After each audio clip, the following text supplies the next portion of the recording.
What's up? Hello everyone, welcome into Fantasy Film Ball. My name is Matt, and today I'm going to be talking about the 2025 Cannes Film Festival lineup.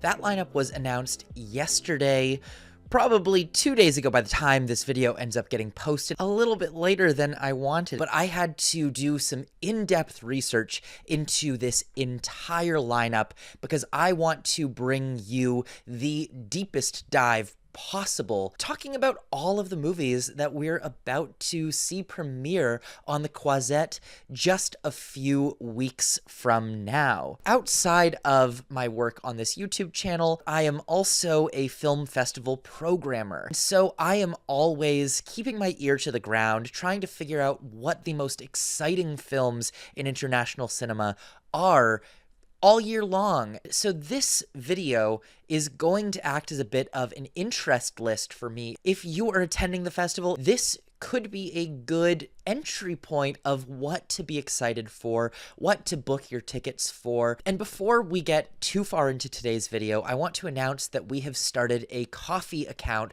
for the channel, which you can access through this link right here. This year, Arno and I will be attending the Cannes Film Festival, profiling the competition filmmakers and their films once again. And as our channel continues to grow, we really want to continue bringing you on the ground, in-depth coverage of the world's biggest festivals. Your donations through this coffee link can help us to get to these places, to bring you the best coverage that we possibly can. Now that all of that's out of the way, let's get into the video. First off, let's talk about the competition lineup. The Cannes competition is widely known as the pinnacle of international cinema. This is where the biggest legends of international cinema meet face to face with the new vanguard, the up-and-comers that will change the face of movies. The competition selection is held in such high esteem, not just because of its top prize, the Palme d'Or, but also because to be selected in competition by the Cannes Film Festival is to be labeled a filmmaker whose cinema is unique, exciting, and in some way iconic. If you are attending the Cannes Film Festival, or if you are watching Cannes films months after the festival at home or in theaters, I firmly believe that anything that has a competition laurel on it is worth watching. Not every single film that plays in competition will be great. In fact, I would say that some of these will likely suck, but every single film here is worth watching, in my opinion. In this category, I am going to talk about every single film here, and I'm going to go in order of my own personal excitement, anticipation for the films. First off, we have the Phoenician Scheme, and gosh, I apologize that in a video talking about a festival that captures the best of the best around the world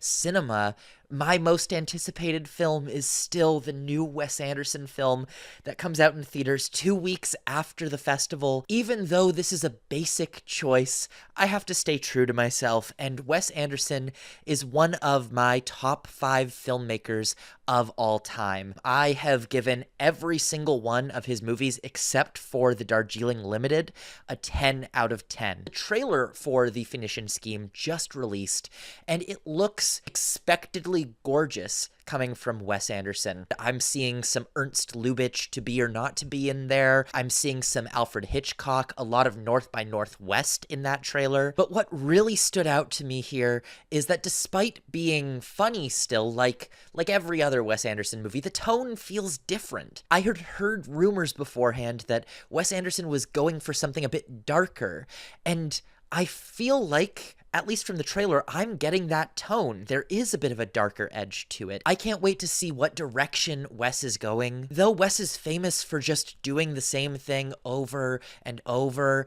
I actually think that he's a filmmaker that consistently reinvents himself and expands upon new ideas within the confines of his dollhouse form. And for anyone who wants to experience Wes Anderson doing something a bit less funny, a bit more serious, serious, more dark. I think he really proved that he is able to handle tension. He is able to handle thrills with his short film Poison, which was part of the wonderful story of Henry Sugar and 3 more set of shorts. Then we have my current pick for the Palme, which is Joachim Trier's follow-up to The Worst Person in the World. This is Sentimental Value, also a dramedy starring Renate Reinsve. And I think that we can expect pretty similar things out of it in terms of its approach, in terms of its quality. Sentimental Value is a film industry dramedy about a famous Norwegian actress and her sister who grapple with the death of their beloved mother, as well as the reemergence of their absentee father, who is a filmmaker, and he re-enters their life to ask his movie star daughter to play the leading role in his new movie. And when she says no, he hires Hollywood actors and moves the production to the town that his daughters live in. But the question here is, are his attempts to be closer with his daughters genuine, or is he still trying to get something from them the way that he always has been? Stellan Skarsgård plays the father character here in a role that sounds like it could be genuinely career-defining for him. The premise here reminds me a lot of Tony Erdmann, which was robbed of the Palme d'Or in 2016. So perhaps history will be righted, and this year we could get a Sentimental Value Palme win. It's a great premise. Joachim Trier has rocket ship boots on right now. He is set to take off, and I think this is the right film to truly show that he can deliver something special, not just once, but twice in a row. Now, if you had told me at the beginning of this year that Ari Aster would be seen as a lock for Cannes competition and would potentially be win competitive for the Palme d'Or, I would have said, you are insane. But here we are, and Eddington, for the past few weeks, has genuinely been one of the most hyped up films at Cannes. Just like with Coralie Farja last year with The Substance, or Julia Ducournau when she first popped up in competition in 2021. When young genre filmmakers show up in this selection, we have to take that extremely, extremely seriously, especially when it's from a filmmaker like Ari Aster, who typically does not do film festivals. While Aster's previous films, Hereditary, Midsommar, have been horror movies, Eddington does not seem to be in that vein. It seems to be more like a Coen Brothers dark comedy, being about a municipal election in a small New Mexico town, where Joaquin Phoenix plays a candidate for sheriff. Set against the backdrop of 2020 and the pandemic being a criticism and a sort of parody, a satire of political discourse in America in the 2020s, the ridiculousness that has come about since the pandemic came along and broke everyone's brains with conspiracy theories. My hopes are very, very high for Eddington, and we should know more about it very shortly, seeing as apparently a trailer is coming soon. We got the poster the other day, which is a fantastic, phenomenal poster. And again, when a filmmaker like Ari Aster shows up in this lineup, it means something. We take it seriously. Next up is Sound of Falling. Masha Shilinsky is a name that I had never heard before a couple months ago, but this film began to be rumored. There began to be a little bit of buzz that this was locked for competition months ago, that this was an exceptional film. At the time, it was titled The Doctor Says I'll Be All Right, But I'm Feeling Blue. And now it's called Sound of Falling, which is I don't know what that title means, but it feels like a generic art house title. Anyways, we move. The buzz around this for months now has been, this is incredible, this is Palme competitive, and when I hear those rumors, I also take them very, very seriously. In fact, we'll talk about this in our Oscar predictions soon, but I have already slotted Sound of Falling into 4 different categories: picture, director, screenplay, and international feature. We don't know a ton about this film or its approach, but the synopsis details the story of 4 young women growing up on a farm across different eras, whose stories are mysteriously intertwined with each other. From the sound of it, this could be somewhere between Michael Haneke's The White Ribbon and Tom Stoppard's seminal play Arcadia. It's really unclear to me what the aforementioned links between timelines will be, and whether this is a straight drama coming-of-age story set in different time periods, sort of in the vein of The Hours, the 2002 Nicole Kidman movie, or whether the connections between time periods are explored in a bit more of a fantasy way. Everything about this movie is very unclear at the moment, but the buzz is phenomenal, and we can't ignore it. The stills also look beautiful. It looks like painterly in its compositions. And this could certainly be All We Imagine Is Light, which had very early buzz last year that turned out to be extremely art house and didn't really end up going the distance for the Oscars because it just wasn't that type of movie. But my feeling here is this is going to be more accessible than it appears on the surface, and this is going to be a film we're talking about all the way through the rest of the year. Richard Linklater is here with his second movie of the year, Nouvelle Vague. Richard Linklater, of course, he is one of the greats of American independent cinema, should be on the Mount Rushmore of the American indie. But he has only been in Cannes competition one time before for his film Fast Food Nation, which is not one of the films that people really know him for. Now, Linklater does not speak French, but this is made entirely in France, in French, and reportedly, it truly captures the vibe and the spirit of the early French New Wave, which, in my opinion, is one of the most playful and joyous cinematic movements in history. I'm really curious to see how Linklater adapts formally to this film. This could be his tribute to the French films of the 60s that paved the way for him and his peers in the 90s American indie movement. So as long as this is much more like Slacker and much less like Where'd You Go, Bernadette, this should be a really exciting film. Then we have The History of Sound. South African filmmaker Oliver Hermanus burst onto the scene, in my mind, with his exceptional Kurosawa remake, Living, in 2022. When I saw that at Sundance back then, I was just blown away by this filmmaker's command over form. And while Living didn't really hold a candle to me to Ikiru, Kurosawa's original film, Living was one of the prettiest films of that year in terms of its lighting design, the sets, the production design. Oliver Hermanus has a distinct vision in terms of how he films the past. And The History of Sound is a film that I think is really suited to a filmmaker like this. It's a love story set right after the First World War, taking place in New England as two men played by Paul Mescal and Josh O'Connor fall in love with each other as they travel from place to place, recording folk songs sung by veterans. And it sounds like the type of movie that 20-something art majors on Letterboxd are going to spend the next 5 years claiming as their entire personality. Welcome back, Call Me By Your Name. Outside of Walter Salles, Kleber Mendonça Filho is my favorite Brazilian filmmaker working today. He first came onto my radar with his incredible Western horror hybrid Bacurau, which told the story of a small town threatened by a group of human-hunting tourists. And Mendonça Filho impressed me again with his documentary Pictures of Ghosts, which I ranked as one of my favorite documentaries released in 2024. In The Secret Agent, he is wading into similar territory explored by Walter Salles' I'm Still Here last year. This is set against the backdrop of Brazil's military dictatorship in the 1970s, and it tells the story of a formerly violent man who retreats to the seaside city of Recife, only to find that his violent past has followed him there. Also very exciting, Wagner Moura stars in this, and it's his first Portuguese-speaking role in 8 years. Moura could be a really strong contender for an acting prize here. One of the legends in the competition this year is Jafar Panahi, very well known for his multiple arrests and bans from filmmaking in the past.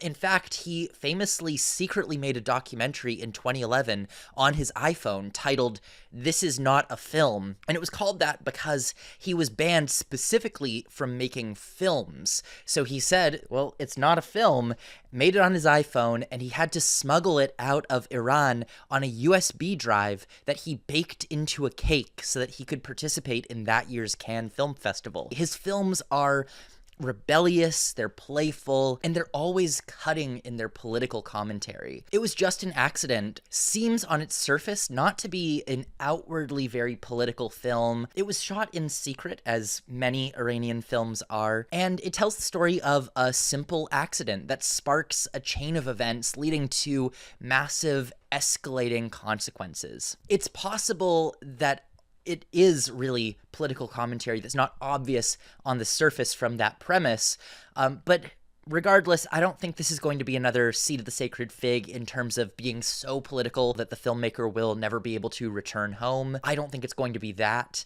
This seems a little bit lighter from Jafar Panahi. Julia Ducournau burst into stardom with her unexpected Palme win back in 2021. Very rare to see a top festival prize go to a film as nasty and demented as Titan. While both of her previous films have been hardcore body horror films, it's been said that Alpha is a bit less of that type of film, although it would still definitely be classified as horror, body horror in that way. Plot details overall seem pretty guarded beyond the basic premise that a young girl begins to be bullied at school when rumors spread that she's contracted a mysterious new disease. It becomes a family drama when this young girl comes home from school with a tattoo of an A on her arm, and maybe that's what the title of Alpha references. Beyond that, whether this veers into body horror or whether it is a drama about AIDS, it's too early to tell, but one thing's for sure, Julia Ducournau has my attention. Then we have Romería. This is the new film by Carla Simón, who first caught my attention with her Berlinale Golden Bear winning film from 2022, Alcaraz. And that was a film that really stuck with me. It really struck me pretty deeply, and that's why it was the first film that I ever programmed for my selection at the film festival that I work for. So Carla Simón really holds a special place in my heart in that way. She has a realist style that I find pretty reminiscent of someone like Ken Loach or of Alice Rohrwacher. This new film has a great premise about an 18-year-old orphan who has to play nice with distant family members because she needs to receive a signature from her grandparents for scholarship papers. I'm expecting this to be cuttingly real and raw and still light and fun in some ways. Carla Simón is really great at balancing reality and the harshness of the world with some great moments of humor. I love this filmmaker and I can't wait to see this new film. Then we have The Mastermind. Kelly Reichardt, the best filmmaker with the worst Rate My Professor page. Kelly Reichardt is a staple of American independent cinema, and she's really known for her understated brand of filmmaking, as seen in movies like First Cow, Showing Up, Meek's Cutoff, Wendy and Lucy, or my personal favorite, Old Joy. Reichardt usually examines ordinary people against the backdrop of various settings in America, from college campuses to the Oregon Trail. But all of her films have one thing in common. She films life moving extremely slowly. And that's why it's so fascinating to me that this new film of hers is a heist movie, which is a genre that's traditionally known for its high-octane thrills and twists and turns. Expect none of that from Reichardt's new movie. Instead, expect The Mastermind to be an examination of an art thief against the backdrop of progressive change in the United States, widespread protests against the Vietnam War, burgeoning social change in the women's rights movement of second-wave feminism. Whatever this movie is, this is not going to be Ocean's 11, so don't expect it to be a heist movie. It's going to be a heist movie. Also, it really shows just how deep this lineup is, when only now, 12 films into the program, these are only now films that I'm just slightly less over the top hyped for. Everything before now is like a 10 out of 10 most anticipated movie of the year for me. Below this, these are films that I look forward to, but they're a little bit less absolute must-see right now, inject it right into my veins movies. The next film is Two Prosecutors, the new film by Ukrainian filmmaker Sergei Loznitsa. I'm not overly familiar with Loznitsa's work yet. I've only seen his film My Joy, which I didn't love, but he is a very prolific filmmaker working across mediums. He does documentary, he does narrative, he does everything from archival footage to on-the-ground capturing of war. Two Prosecutors is a period piece set during the Stalinist purges in Russia, and it follows a prosecutor for the USSR regime who ends up challenging the system and fighting against what he believes is wrong. Seeing as this is a period piece from a filmmaker that seems to not make your classical type of period piece, my interest is pretty piqued here. I'm definitely curious.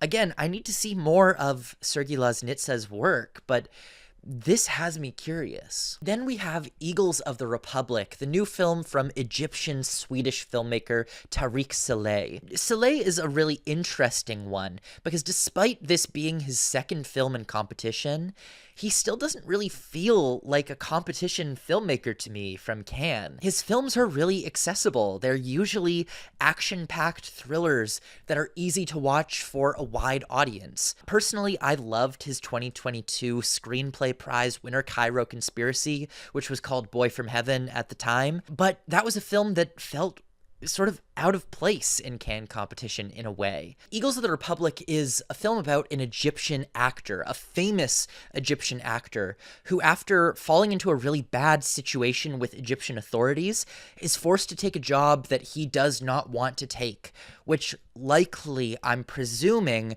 could be working as a propagandist figurehead for the government. I'm really interested to see where Saleh takes this one. He is always very interested in provoking Egypt's government. He does not mince words. He really likes to get banned in Egypt. Is this going to be as accessible and fun as Boy from Heaven was?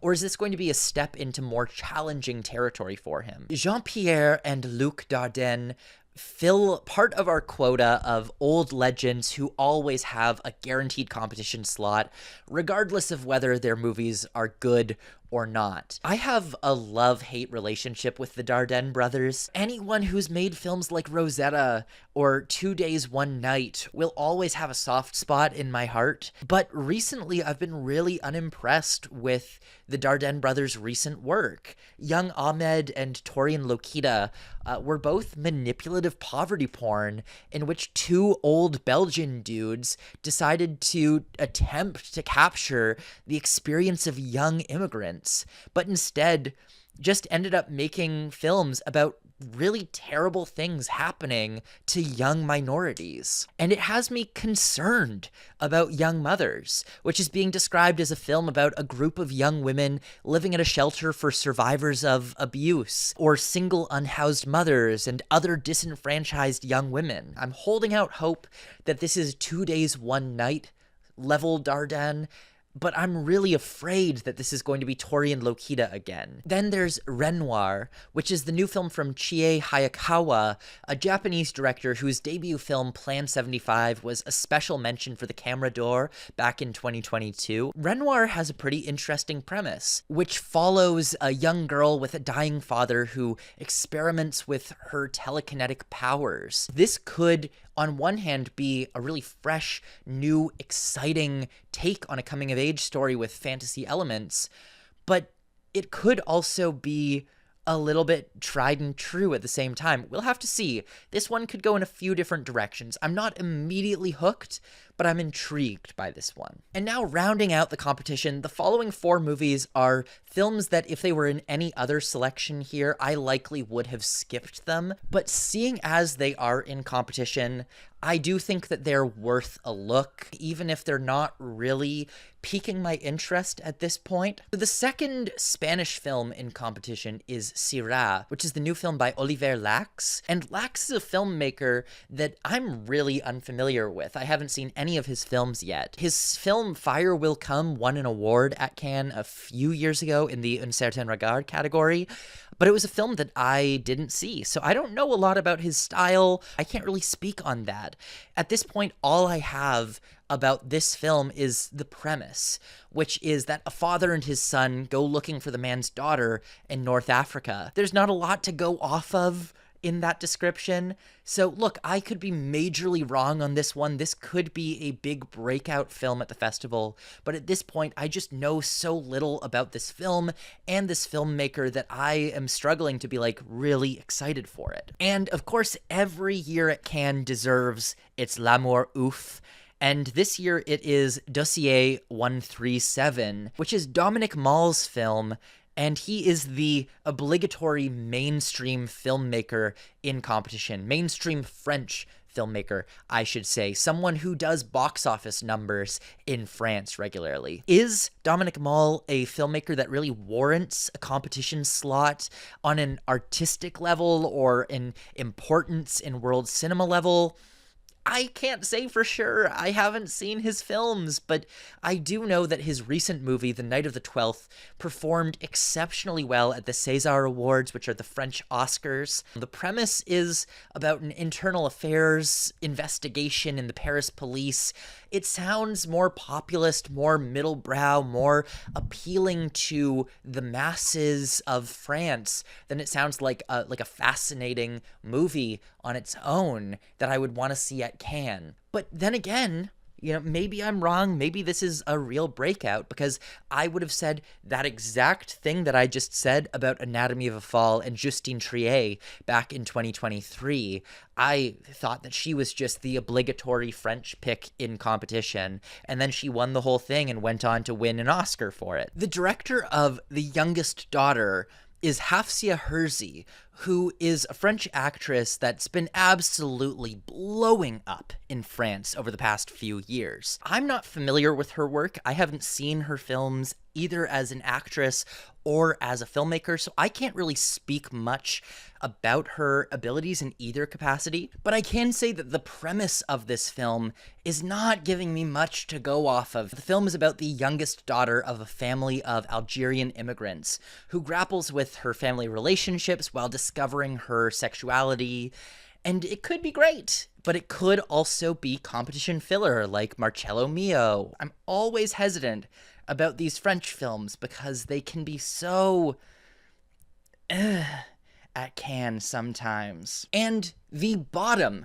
of the Cannes competition in terms of my excitement for it is Fuori, which is the new film by Mario Martone. I really disliked his 2022 Cannes title Nostalgia, and I don't find Martone and his really soapy style, his very slick aesthetics, to be very interesting or unique, especially in the grand scheme of what's coming out of Italian cinema in the modern era. Coupled with that, the premise here is just giving me nothing to go off of. Nothing.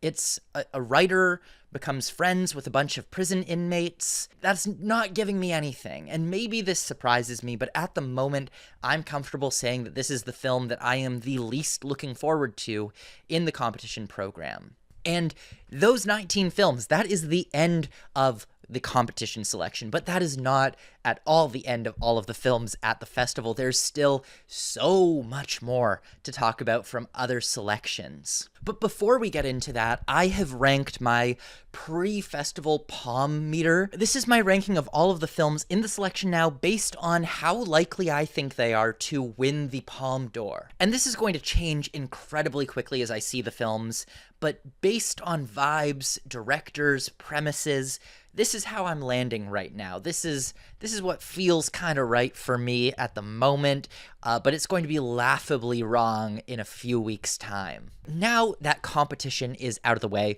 let's get into those other categories. And for the rest of the categories, I am not going to be talking about every film. That was only for competition because I firmly believe Even if the films aren't good in competition, they are still worth watching. But from now on, I am only going to be talking about the films that pique my interest, the films that I would go out of my way to watch. So if any of the films that I don't talk about seem interesting to you, please let me know in the comments what I'm missing out on, or what I should be taking another look at, what maybe I should be considering from a different angle. So the next category to talk about is the Un Certain Regard. This is a category that is all about young cinema from around the world.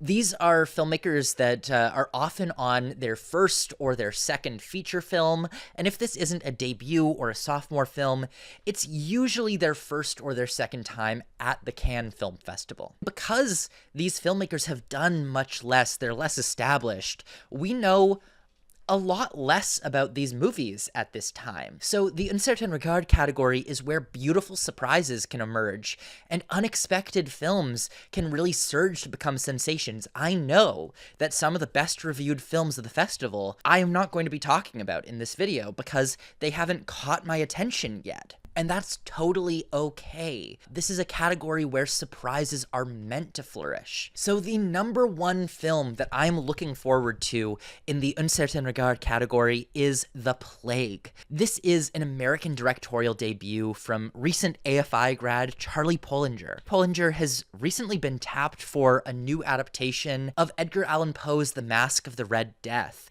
which is going to star Sydney Sweeney. Oddly enough, that film will be about a plague, but this one, despite being called The Plague, is not about a plague.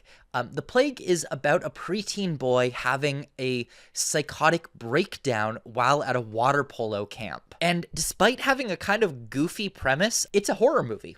And this is a really interesting premise for a horror movie that could go in a lot of different directions. My immediate feeling here, going off of the school that Pollinger graduated from, AFI, and the strangeness of this premise coupled with being a horror movie, as well as him already being lined up for a sophomore feature starring someone like Sydney Sweeney, I'm wondering, could he be the next Ari Aster? Then we have an Italian film starring John C. Reilly called Heads or Tails. John C. Reilly plays Buffalo Bill, the famous cowboy from the American West, traveling with a theatrical act across Italy, spreading the myth of the American West. This is sort of like the origin of the Italian fascination with the American West, the Sergio Leone, and the spaghetti western kind of being born from this. It's such a good premise, and it sounds like the directors are doing something really fun with it.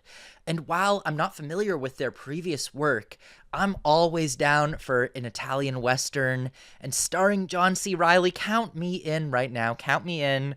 I need this movie. It sounds great. Then we have a directorial debut from Egypt called Aisha Can't Fly Away. And the premise of this one instantly has me hooked. This follows a Somali woman living in the slums of Cairo who ends up in the middle of a gang war. The Egyptian authorities have an indifference towards migrants from other African countries. And because of that, gang warfare runs rampant between different nationalities. This sounds like a fantastic premise, and it's about a topic that I know nothing about. And that's what I love most about film. It can expose you to things that you've never considered, things that you've never seen before. It can truly expand your worldview. Then we have Once Upon a Time in Gaza. This is the new film from the Palestinian duo Arab and Tarzan Nasser, and it's apparently a darkly comedic spaghetti western inspired film about three characters whose paths cross in modern-day Gaza. There's very few details about this film, but what a hook. Right off the bat, this could be a really special and a galvanizing film. And now here it is.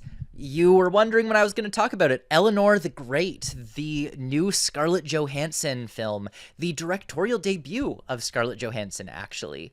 And look, on one hand, ScarJo's directorial debut seems like it would be a lot better suited for a Sundance premiere than being here at the Cannes Film Festival in this category. But look, I love Sundance movies, and I cannot pass up on a film where June Squibb makes new friends and has a fresh start in her old age. Is this going to be the greatest film of the festival? No, no. Eleanor the Great is not going to be mind-shattering in any way, but is it going to be some of the most fun at the festival? And to that, I'd say, yeah, possibly. It's 2 weeks straight of art house movies back to back to back. You know, you need something light like this to brighten things up. Who can blame me? Like, I'm excited for Eleanor the Great. I think it's going to be fun. Then we have My Father's Shadow, which I believe might be the first Nigerian film ever to play the festival. I could be wrong about that, but I always really believe that when a huge filmmaking country like Nigeria or India or China, which are primarily known for their blockbuster films, when they show up in the official selection at Cannes, there's usually a really good reason for it. Cannes doesn't just take any Nollywood or Bollywood or Chinese blockbuster. And so when something like this shows up at Cannes, it means something. Like last year, we could pinpoint very early on that All We Imagine Is Light was going to be special because Indian films don't play in competition. And so if this truly is the first Nigerian film to play at the Cannes Film Festival, then that could be a really big sign that this is something special. Then we have The Mysterious Gaze of the Flamingo. Great title. Fantastic title. This is a directorial debut from Chile, and it follows a 12-year-old girl in an isolated mining town in the 1980s. And the town is dealing with an AIDS outbreak, but no one in the town knows what AIDS is, so rumors are running rampant. And the current rumor is that it can be caught through eye contact between men who are falling in love. And when this 12-year-old girl's older brother catches the disease, he is persecuted by the town and tied to a post in the center of the village. It sounds like a fascinating film from a filmmaker who, despite being a directorial debut, has played at Cannes before with his short films, which focused a lot on the queer experience in Chile. I really love when filmmakers show us hard truths of reality through the eyes of a child. And this, looking at the early days of the AIDS epidemic through a child's eyes, it sounds like it could be a really special film. From India, the film Homebound is here. There's no plot details about this one yet, but it is the newest film from the Indian filmmaker Neeraj Gaiwan, whose previous film was 2015's Masan. I haven't seen it, but looking at it on Letterboxd, it's super loved, highly acclaimed film. It has a 4.1 on Letterboxd, and while we know nothing about this film, Homebound, just like My Father's Shadow earlier, I'm excited when I see films from these major filmmaking countries show up in the official selection. It means something when India is here. Then we have Pillion. This is the debut feature from Irish filmmaker Harry Leighton. And this one, I'm really only including it here because A24 has this movie. And I don't think I'd really be looking at this film otherwise, but always the A24 label makes me think that something is worth a look. And then the last film that I'm going to speak about in the Uncertain Regard category is Urchin, the first film from Harris Dickinson. Like with Scarlett Johansson, actor directorial debuts don't always work out, and nothing is really grabbing me about the premise of Urchin, but regardless, it's worth a watch, worth a mention for Harris Dickinson, who I think is a really exciting up-and-coming actor. Now moving to the next category, the out-of-competition program, and we have 6 films here so far, 4 of which are French movies. 3 of those French movies I have zero interest in, no interest in 3 of these, so I'm barely going to talk about the selection. But hey, look, I wasn't interested in The Count of Monte Cristo either last year, and that movie fucking ruled. That was a great movie. So here we have my most anticipated film of the program, Highest to Lowest. The new film by Spike Lee. It is a remake of Akira Kurosawa's film High and Low. That film was about kidnappers who target a CEO and they want to kidnap his child and hold for ransom. But in a mistake, the kidnappers accidentally kidnap the child of his driver. I have heard a little rumor, though, that this is a bit of a mess of a film, which is why it's here out of competition and not in the in-competition program. But look, Spike Lee, my favorite filmmaker of all time. I have seen all of his movies, every single all of his documentaries, everything. And I'll say this about Spike. Spike has made films that I don't like, but Spike has never made a film that bored me. Spike has never made a film that I didn't think was extremely interesting. And so even if Highest to Lowest is a total mess, it is going to be one of the most interesting, fascinating films of the year. Spike Lee takes massive swings. You can accuse Spike Lee of a lot of things, but you can never accuse Spike Lee of making a boring film. And that's why this is one of my most anticipated films of the festival, if not my most anticipated of the entire festival. Also worth mentioning, I am about to go to NYU for grad school, and Spike Lee teaches there. So if you're watching this, Spike, love you. Then we have Mission Impossible: The Final Reckoning. And would I recommend seeing this in Cannes since it releases so shortly after? Maybe not. You don't have to. But look, it's Mission Impossible. It's going to be amazing. It's in the lineup. We should talk about it. I will see it at Cannes if it works into my schedule, but not if I have to sacrifice something else, because I can see it in theaters the next week. But this is going to be awesome. And then wrapping up the out of competition selection, we have Vie Privée. This is the new film by Rebecca Zlotowski, and it stars Jodie Foster in an entirely French role, playing a psychiatrist that becomes a detective for one of her patients' murders. I've heard some rumors that this film gets a little weird at times, possibly even becoming a time travel movie going into the deep past. It is a bit discouraging that a film like this is here and not in competition, but maybe that's a sign of this being a more commercial film designed for wide audiences than like an auteur piece. Regardless, I'm interested to see this one, and Jodie Foster doing a lead role in French is, that's fascinating. Now in the midnight category, we have 3 films here so far, but gotta say, Cannes is not known for their midnight fare. And look, the really great midnight films that play at Cannes, they usually don't play in the midnight category. Titane was not a midnight film. That was in competition. The Substance was not a midnight film. That was in competition. So a lot of the great stuff that you would think would be great midnight movies, they play in competition. My most anticipated film of this selection is Exit 8, an adaptation of the hit horror game. I have no idea what this is doing at Cannes. I saw a trailer for this and I thought it was a joke, but it's real and it's at Cannes, and I'm very interested to see what they do with this. It does not seem like there's enough material in that game to be a full feature film, but I am so intrigued by this movie. Then we have Sons of the Neon Night. God, Sons of the Neon Night. That is one of the coolest titles that I've ever heard. Sons of the Neon Night. God damn, that's so cool. This is a Hong Kong action movie about a detective that takes on a drug trafficking syndicate.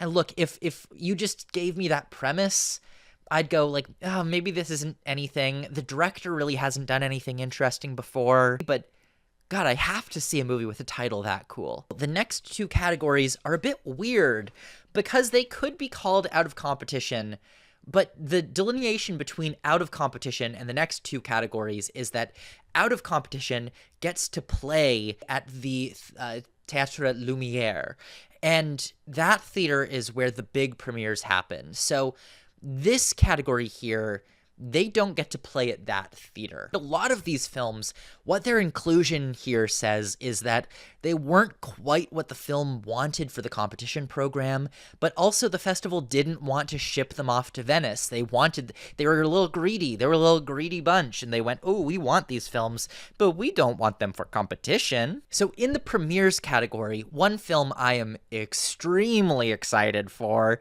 is Splitsville.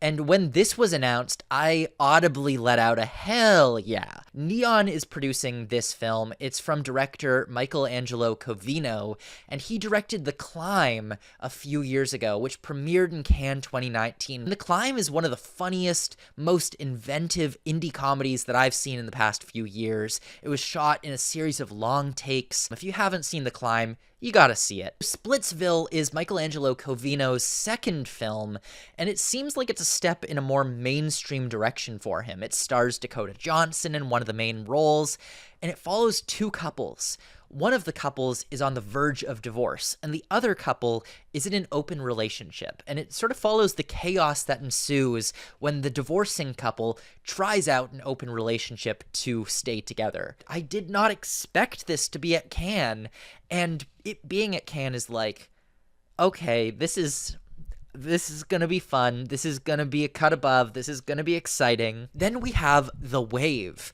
The Wave is the new film from Sebastian Lelio. It was widely expected for last fall's Venice Film Festival. It's a musical about a feminist protest at a Chilean university in the 1970s.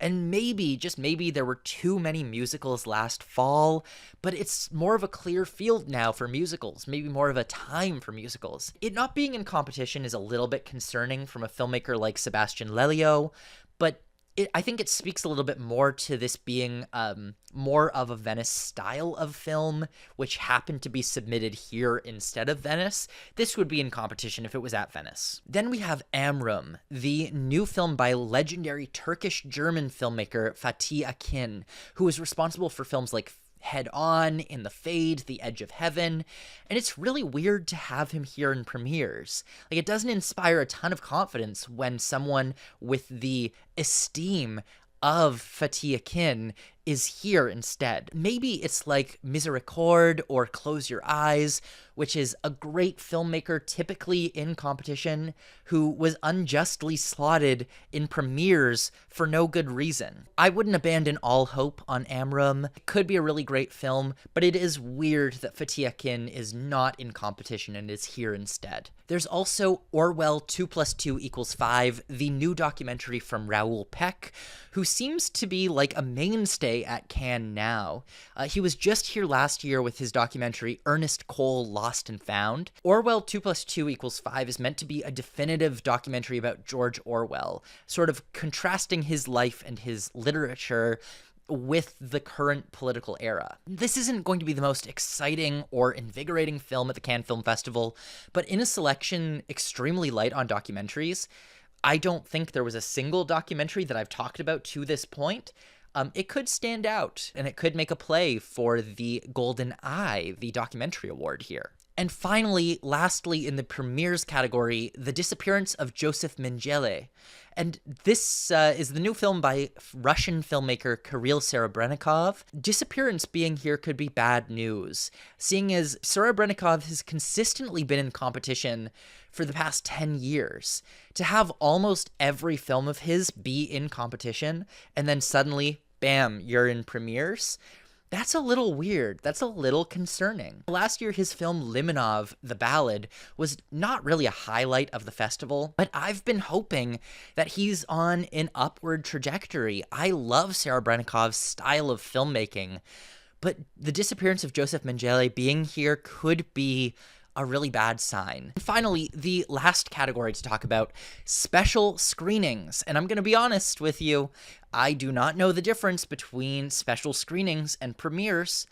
I don't know, but I guess there's a difference. I'm really excited for The Magnificent Life of Marcel Pagnol. Finally, an animated film. We've had no animated films in the selection so far. And this is the newest movie by legendary animator Sylvain Chomet, who was responsible for films like The Triplets of Belleville, the Oscar-nominated The Illusionist, and of course, the opening of Joker Folie à Deux. The Magnificent Life of Marcel Pagnol is a biopic of French screenwriter and novelist Marcel Pagnol, who is famous for the Marius trilogy of films that he wrote in the 1930s. I would have loved to see Sylvain Chomet in competition, especially because last year we had that atrocious Michel Hazanavicius animated film in competition, but I'm really happy to see The Magnificent Life of Marcel Pagnol just at Cannes, finally finished. It's been on the horizon for like 5 years now, and I love Sylvain Chomet's style, so I can't wait to see this one on the Croisette. And the last film, finally, end of the video coming up, the last film to talk about is Stories of Surrender, which is a documentary about Bono, directed by Andrew Dominik. That sounds kind of awesome to me. You know, as much as I hated Blonde, I do love me some Assassination of Jesse James by the coward Robert Ford. Andrew Dominik, say what you will. a magnificent visual director, and pairing him with a musician as inventive, as boundary-pushing as Bono is a really exciting premise, even if I don't love modern U2's music. So there we go. That's the end of this lineup breakdown, a huge one with a lot of films to get excited about. And of course, you gotta let me know. Get in the comments. Let me know what films you are most excited for at the Cannes Film Festival this year. And remember, there's so much more lineup to be announced. We're still waiting on the director's fortnight, which is personally, I would say, the second best lineup year after year at Cannes. Goes competition, director's fortnight for me. We're also waiting on Critics Week, and of course, we're waiting on late additions to the official selection. But for now, before we go, here are my top 20 most anticipated films of the Cannes Film Festival this year. And remember, again, Arno and I will be bringing you the Cannes Canon this year. We will be bringing you daily coverage of the festival throughout. There is so much that we have planned for you. So remember, if you can, donate to our coffee, help us continue to bring you top-notch Cannes coverage throughout the festival. And until next time, thank you so much for watching. My name's Matt, and this has been Fantasy Film Ball.